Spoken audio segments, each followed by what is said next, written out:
I think for so many of us, we're called to do certain things. We are charged with walking in a particular direction, but sometimes that little voice inside of us, that imposter syndrome kind of sets in, or we allow external criticism or sometimes external praise to determine what we do. And at times we have to almost be numb to the criticism and the praise. And we just need to walk in the direction that we're charged with walking in. Because what's happening, y'all? This is Mike D with Black Fathers Now, where we're bringing the village to the brothers. Every couple of weeks, you can look forward to a quick inspirational message or a thought-provoking guest with knowledge and wisdom, all geared towards helping you be the best father that you can be. We're bringing the village to you. Now it's your turn to do something with what you learned. All right, y'all. Let's go.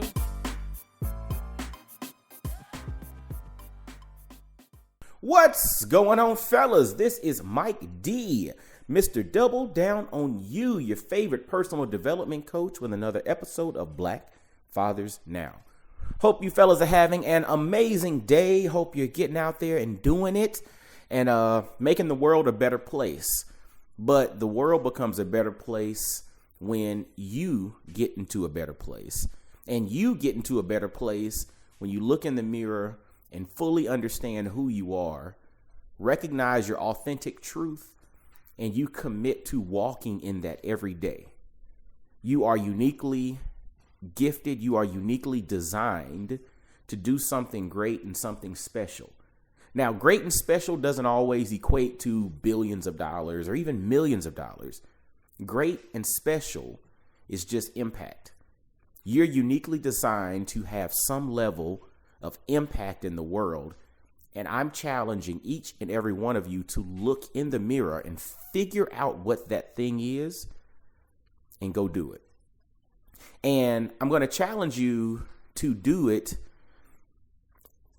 regardless of how people respond or how people come at you or how people criticize you. But also, I would say regardless of even how people praise you for what you do, because their criticism and their praise can come and go.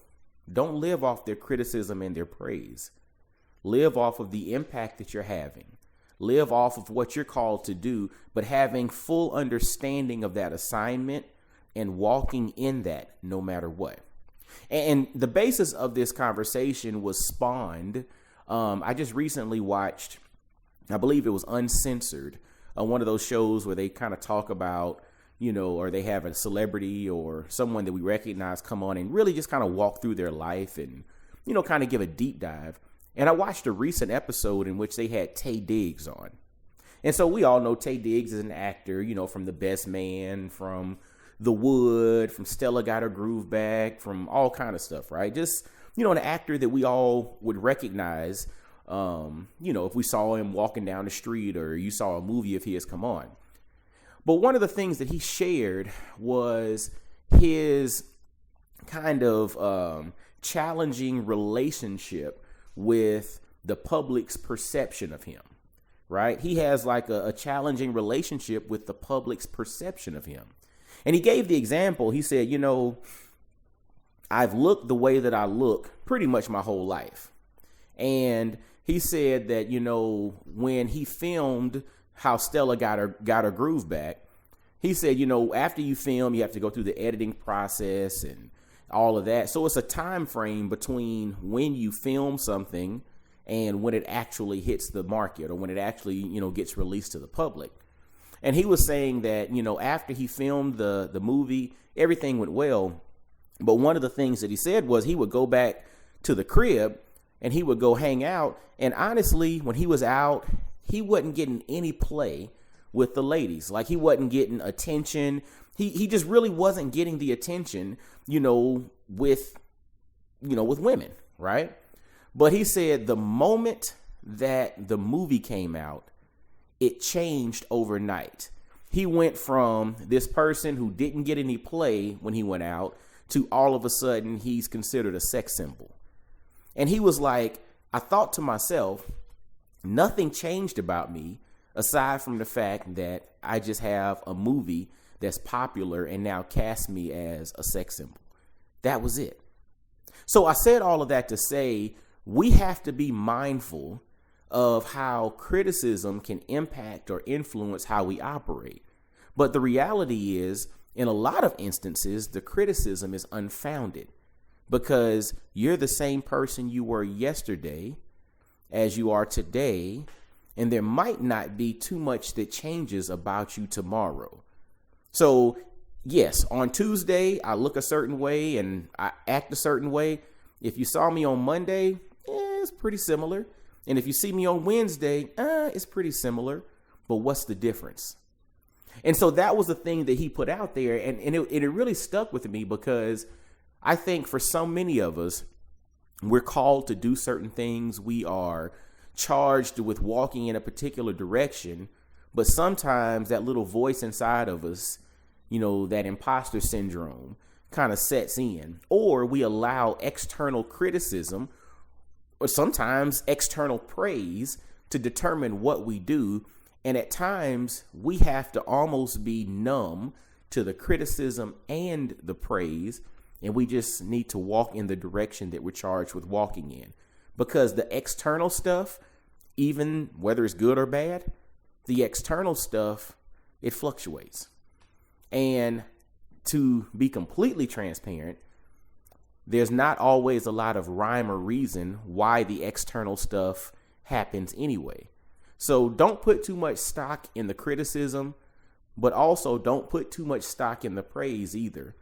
Be more so focused on what your authentic divine assignment is and walk in that direction. Hold true to that.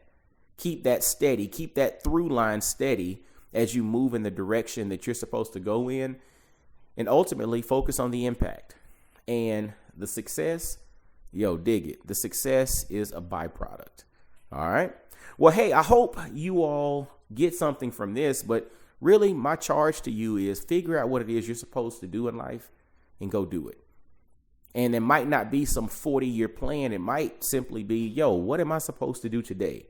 On a personal level, I always start my day, in prayer and, in my reflection and connection time with God. And I always ask, God, use me. What is it that you want me to do today? What steps do you want me to take today? What calls do you want me to make? What things do you want me to be exposed to? Use me. Because one of the things that I'm coming to realize is God is not in the 40-year plan. God is in the next step. But we have to be obedient enough to listen and take that next step. And he's got the rest. All right. Well, hey, until next time, y'all be blessed, well, and wise. Subscribe, share this thing out. And I appreciate the thousands and thousands and thousands of you all who've downloaded episodes, who've shared episodes, who commented, I'm eternally grateful to you all. But let's continue to do that, because the more the merrier. And that's what this thing is all about. So y'all be blessed, well, and wise, and I'll holler at you. Peace. Yo, fellas, I hope you enjoyed today's episode.